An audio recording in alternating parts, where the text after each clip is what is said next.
Hello friends, कैसे हैं आप सब। स्वागत है आपका यूपीएससी एट होम प्रविष्या के यूट्यूब प्लेटफॉर्म पे। हम जो यूपीएससी और यूपीपीसीएस की मेंस आंसर राइटिंग कर रहे हैं, जिसमें हमने जो टारगेट रखा है डेली 5 क्वेश्चन की आंसर राइटिंग करने का, उसी सीरीज़ में हमारा ये क्वेश्चन है जीएस पेपर फर्स्ट से। अभी तक हमने इस सीरीज़ से 134 क्वेश्चन कंप्लीट कर लिए हैं। जिस किसी को भी इसका पीडीएफ चाहिए वो हमारे टेलीग्राम हैंडल प्रविष्या एलकेओ पर कांटेक्ट करके पीडीएफ को प्राप्त कर सकते हैं। हमारी जो ये मेंस की सीरीज़ है वो यूपीएससी और यूपीपीसीएस के पीवाईक्यू के साथ साथ मॉडल क्वेश्चन पे बेस्ड है, जो कि करंट के साथ अपडेट करते हुए आप लोगों को कराई जा रही है। आप लोग चाहें तो इस सीरीज़ के माध्यम से अपनी मेंस की तैयारी को और बेहतर कर सकते हैं। तो क्वेश्चन हम देखेंगे। क्वेश्चन है हमारा, संगमकालीन संस्कृति की प्रमुख विशेषताएं क्या हैं। क्वेश्चन ये आपका यूपीपीसीएस 2024 के एग्जाम में पूछा गया है। क्वेश्चन क्या है, संगमकालीन संस्कृति की प्रमुख विशेषताएं क्या हैं। सबसे पहले हम इसका इंट्रो देंगे। इंट्रो में हमने क्या लिखा है कि संगम काल दक्षिण भारत, विशेषकर तमिल क्षेत्र का साहित्यिक सांस्कृतिक स्वर्ण युग माना जाता है। इस काल के दौरान रचित संगम साहित्य न केवल तत्कालिक समाज, राजनीतिक, अर्थव्यवस्था और धार्मिक जीवन का दर्पण है, बल्कि एक विशिष्ट तमिल संस्कृति की झलक भी है। तो ये हमारा इंट्रो कंप्लीट होता है। अब हम क्वेश्चन की मेन बॉडी का पार्ट देखेंगे, जिसमें हमने संगमकालीन संस्कृति की प्रमुख विशेषताओं के बारे में वर्णन किया है। इसके अंतर्गत जो फर्स्ट पॉइंट है वो क्या है, साहित्यिक समृद्धि। इसमें तमिल साहित्य का संगम साहित्य को क्या कहा जाता था। ये जो है फैक्ट आपके प्री के प्रोस्पेक्टिव से भी काफ़ी इंपॉर्टेंट है कि संगम साहित्य को तमिल साहित्य का स्वर्णयुग कहा जाता था। इसमें जो कौन सा ग्रंथ है, तोलकाप्पियम, यह जो है किस विषय से संबंधित है, प्रेम, युद्ध, प्रकृति। इसमें जो साहित्य था वो कौन कौन से विषयों को समाहित करता था, प्रेम, युद्ध, प्रकृति और सामाजिक मूल्य से संबंधित।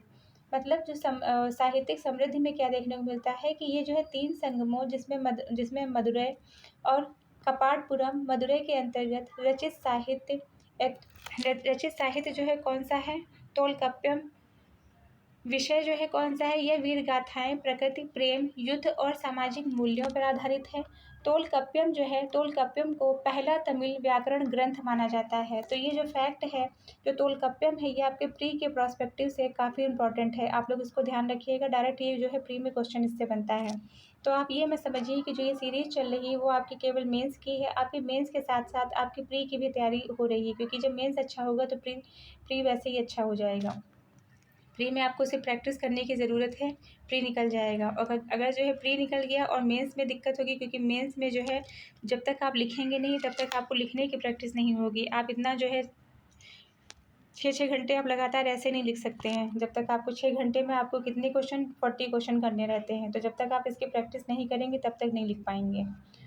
तो नेक्स्ट क्या है, सामाजिक संरचना। इसमें क्या है, व्यवसाय आधारित समाज। इसमें वेलालर, अय्यर और जो है क्या है, परियर। इसमें जो है महिलाओं की सम्मानजनक स्थिति के बारे में वर्णन किया गया है। मतलब जो सामाजिक जो संरचना थी उस टाइम की, उसके जो साहित्य में जो वर्णन किया गया वो कैसी थी।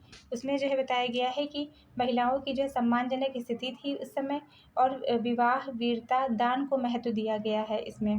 तो इसमें जो सामाजिक संरचना के बारे में बात की गई है, तो समाज जो था वर्ण व जाति पर आधारित ना होकर एक इस पर आधारित था, ये जो है ये व्यवसाय पर आधारित था। स्थिति जो स्त्रियां थी, स्त्रियों की जो स्थिति, मतलब स्त्रियों की जो कंडीशन थी वो जो है बहुत सम्मानजनक थी। कई स्त्रियां कवित्री भी थी। वेलालर, परियर जैसी सामाजिक श्रेणियां भी इसमें देखने को मिलती हैं। तो नेक्स्ट हम क्या देखेंगे, धार्मिक जीवन। धार्मिक जीवन में क्या है, प्रारंभ में प्रकृति पूजा, फिर पर्वत, नदी और वृक्ष। इसमें मरुगन, शिव, विष्णु की पूजा, जैन, बौद्ध प्रभाव देखने को मिलता है। तो धार्मिक कंडीशन इस समय की क्या थी, जो कि हमने साहित्य में देखी। प्रारंभ में प्राकृतिक पूजा, जिसके अंतर्गत वृक्ष, नदी, पर्वत आदि आते थे। बाद में वैदिक देवी देवताओं जैसे कि मुरुगन, शिव, विष्णु की पूजा का प्रचार किया गया। जैन और बौद्ध धर्म का भी इसमें प्रभाव देखा गया है धार्मिक जीवन में। फिर नेक्स्ट क्या है, राजनीतिक व्यवस्था। इसमें प्रमुख जो है राजवंश, चेर, चोल, पांड जैसे जो है राजवंश देखने को मिला। इसके अंतर्गत जो है क्या है, 3 प्रमुख राजवंशों का वर्णन किया गया है, जिसके अंतर्गत चेर, चोल और पांड हैं। और राजा को और वेंडन कहा जाता था। इसमें क्या है, युद्ध प्रेरता। राजा को वेंडन कहा जाता था। अब ये डायरेक्ट क्वेश्चन आपके प्री के पर्सपेक्टिव से काफ़ी इंपॉर्टेंट है कि इसमें जो है संगम साहित्य में जो है राजा को क्या कहा जाता था। राजा को क्या कहते थे, को भी बोला जाता था, वंडन भी बोला जाता था। युद्ध प्रियता अथवा दानशीलता का जो है वर्णन किया गया है। तो इसमें क्या है, यह जो है वीरता, युद्ध और दान जैसे गुणों को महत्व देता है। फिर नेक्स्ट क्या है, नेक्स्ट हम देखेंगे इसकी आर्थिक विशेषताएं संगम साहित्य की। कृषि मुख्य आधार था इसका। सिंचाई प्रणाली विकसित की गई इसमें, इसके अंतर्गत मतलब कृषि मुख्य जो यहाँ का था वह जो मुख्य व्यवसाय जो था क्या, वो क्या था, कृषि था। सिंचाई के जो है साधनों का विकास हुआ। और आंतरिक व समुद्री व्यापार, इसमें रोम तक संपर्क जो है दिखाई पड़ा है। मतलब इसमें क्या बताया गया है कि आंतरिक व समुद्री जो व्यापार था वह रोमन साम्राज्य तक जो है व्यापार था। और व्यापारी संघों को निगम कहा जाता था। अब डायरेक्ट ये क्वेश्चन बन सकता है कि संगम काल में जो है व्यापारी जो संघ थे उनको क्या कहते थे, उनको निगम कहते थे। फिर क्या है, कला व स्थापत्य, इसमें मिट्टी के बर्तन, मनके, लोहे के औजार पाए जाते थे। इसमें जो है बर्तन कैसे थे, मिट्टी के बर्तन थे, मनके थे और लोहे के उपकरणों का प्रयोग किया गया है। दूसरा क्या है, प्रारंभिक मंदिर व मूर्तिकला मुख्यतः मुरुगन से जुड़ी हुई थी। फिर नेक्स्ट हम देखेंगे सांस्कृतिक विविधता। इसमें क्या है, अहम, निजी, पूर्व, सार्वजनिक कविता की विधा थी। विभिन्न प्राकृतिक क्षेत्रों पर आधारित अखानूर और पुरानूर कविता शैलियाँ थीं। जीवन को आहम को निजी और पूर्व सार्वजनिक रूपों में बांटकर कविता की रचना की जाती थी। तो ये हमारा क्वेश्चन का मेन बॉडी का पार्ट कंप्लीट होता है। अब हम इसका कंक्लूजन देखेंगे।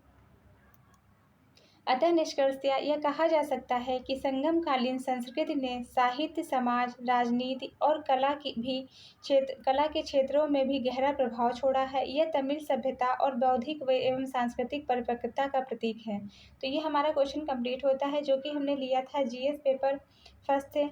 आप लोगों को हमारी जो ये मेंस की सीरीज़ चल रही है कैसी लग रही है हमारे कमेंट सेक्शन में ज़रूर बताइए। जिस किसी को भी हमारी जो है वीडियो अच्छी लग रही है और हमारे चैनल पर फर्स्ट टाइम आए हैं तो हमारे चैनल को सब्सक्राइब कर लीजिए और अपने फ्रेंड सर्किल में शेयर करिए। तो ऐसे ही पढ़ते रहिए, लाइफ में आगे बढ़ते रहिए। यूपीएससी एट होम प्रविशा के साथ में मेंस आंसर राइटिंग करते रहिए।